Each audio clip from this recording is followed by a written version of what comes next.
Hi guys, Mami Archer and Ellie Archer here. So ayan, dahil napapansin ko na nagkakaroon na ng discoloration yung aking mga paa, no, kailangan ko na siyang i-diamond peel. Ako kasi kahit na sabihin ninyo na nasa derma ako, hindi ako masyadong makuskus o malagay ng kung ano-ano sa balat because pinag-aralan ko yon. Hindi lahat ng product is pwede mong ilagay doon sa skin mo at hindi rin naman maganda na palaging nag-undergo ng mga aesthetic procedures. Tulad po ng palagi kong sinasabi, every 28 days is nagre-renew po yung ating mga balat. Nakikita man po natin o hindi, nagre-renew po yan. Likas po na ganon ang pagkakagawa sa balat natin ng ating Panginoong Hesus. Ngayon, hindi ako palaging nag-undergo ng procedure like mga diamond peel because ako po ay nag-i-skin restoration. Nung nagsisimula ako sa derma is every month. And then, naging 3 months, naging 5 months, naging 6 months. And ngayon is kada taon na lang. Bakit? Kasi na-achieve ko na yung gusto kong health condition ng aking skin. At the same time, yung edad ko na 35 years old is mas kailangan na yon. Anong ibig sabihin? The more na tumatanda po tayo, is mabilis po yung pagkakaroon ng dry skin o kaya naman po pagre-wrinkled nung ating mga balat. So ako kasi talagang araw-araw hatid sundo ko kay Ellie tapos yung sapatos ko is open dyan. Hindi kasi ako nagbe-medyas pero naka-sunblock. Imagine that. Laging naka-sunblock pero nagkakaroon pa rin ng discoloration because of the sun exposure, sa tagal ng sun exposure doon sa aking paa. Pero hindi ako nababothered na meron yung discoloration because ako nga po ay gumagamit ng skin restoration na procedure. So magkano ang skin restoration na procedure? Depende po doon sa area na paglalagyan. The more na expose at pansinin, mas mahal po. Pag paa po, usually 2,500 ang starting niyan. So yung ginagawa ko naman po ngayon is just a diamond peel. Ibig sabihin po, tinatanggal ko lang yung mga dead skin cell. Pagdating po sa discoloration, hindi ko po yan pwedeng lagyan kaagad ng solution because meron po akong sinusunod na schedule. At kaya nag-dry ng ganyan yung skin ko is madalas kami ngayon doon sa farm. Kagaya kanina, galing ako ng farm. So, mainit talaga. At ganun din po, kailangan yung schedule po ng diamond peel sa legs is every 2 weeks. Bakit? Dahil po, yung paa natin, exposed po talaga yan doon sa mga alikabok. And medyo balbon din kasi talaga ako, kaya mag-shave ako a night before the event. And before that, magpuputs pa na din kami ni Ellie. So ako lang lahat ng gumagawa doon. Anything na about sa skincare, talaga pong ginawa ko na yun noong ako ay nasa clinic pa. So ang tagal nung training ko, almost 10 years, no? Or let's say sabihin na natin na 10 years nga because nasa 12 years na ako sa aesthetic. Pero iba't iba kasi yung specialization ng doktor na ina-assist ko at yung mga diagnostic clinic. So ako ay na inclined din sa dialysis. So, yun yung aking field talaga sa medical. Yung mag-assist sa mga doktor, documentation, maraming mga keme-keme chuchu. And after diamond peel, nilagyan ko na siya ng serum. Mukha lang gel yung aking nilagay, pero yun po is concentrated serum. Kaya parang malagkit siyang tignan. Ang kagandahan ng concentrated serum is mas maganda po yung penetration doon sa skin natin. At maganda din yung benefits. Kasi may mga serum na parang watery lang. Yung talagang parang malabnaw, no? Pero yung sa akin kasi is malapot. So ako masuggested ko yung concentrated because yun talaga is from the word itself, concentrated. Lahat ng nutrients is ma-absorb ng skin mo. At nagpapasalamat ako sa Diyos kasi binigyan niya ako ng nanay na OA pagdating sa balat. Yung mama ko, siya yung typical na Pilipina na morena talaga pero napakakinis naman talaga.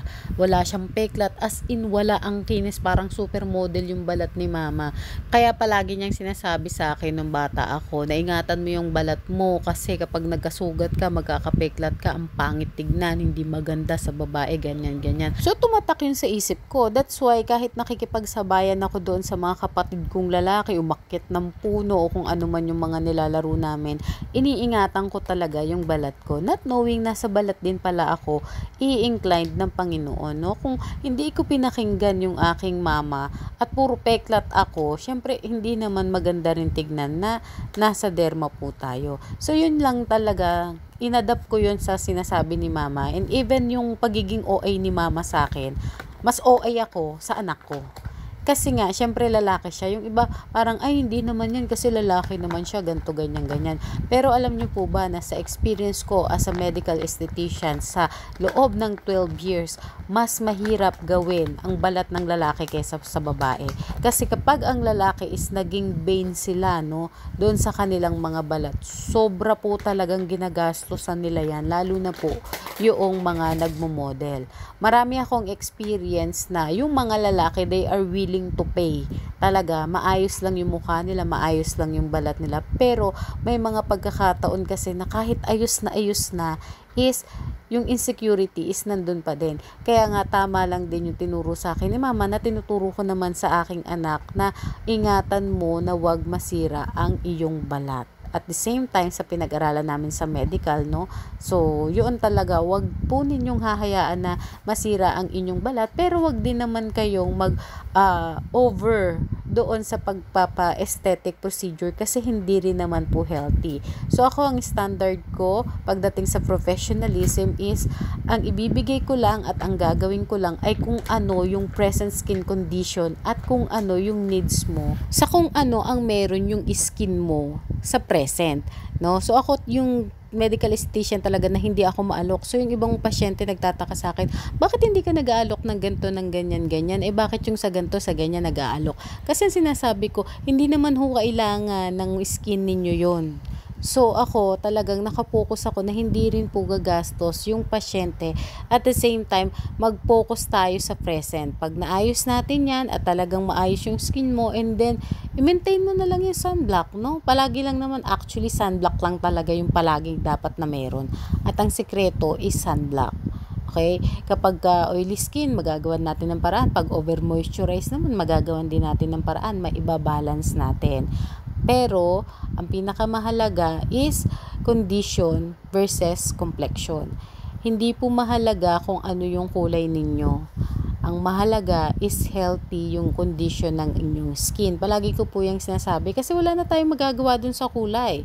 Yes, puputi ka, pero yun ang DNA mo, nandun sa genes yun. Yun talaga yung tinakdang kulay sa'yo ng Panginoon. So, pwedeng i-enhance, pero kapag tinigil mo lahat ng enhancement, yun ay babalik dun sa natural color mo. Pero ang pinakamahalaga kasi is healthy yung pong mga balat natin. So ako, yan, nakikita po ninyo, nilalagyan ko talaga siya ng serum. Magastos ako sa serum. Ako naman, yun yung aking luho. Hindi ako maluho sa mga material na bagay, sa mga bag, sa mga damit, sa sapatos. Hindi ako maluho sa ganun.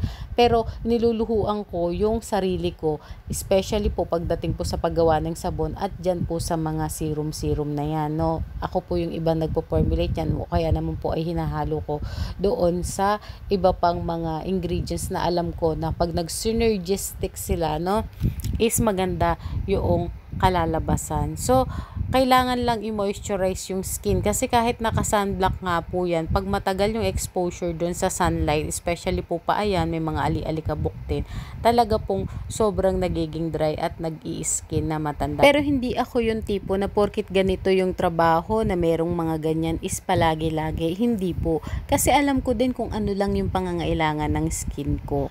Pero suggested po kung magpapa-diamond pill kayo at hinahabol ninyo na magpantay yung kulay ng inyong binti sa hita, every 2 weeks yun. Pero mas maganda po na merong combination treatment at the same time, meron po kayong mga aftercare.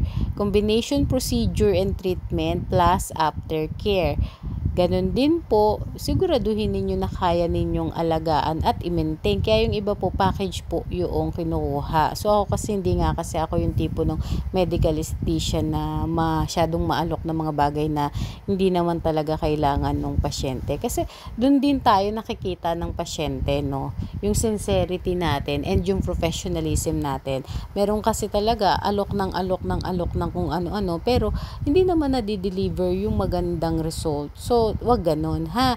So, tayo ay magkaroon ng banal na takot sa Panginoon because the Lord will provide.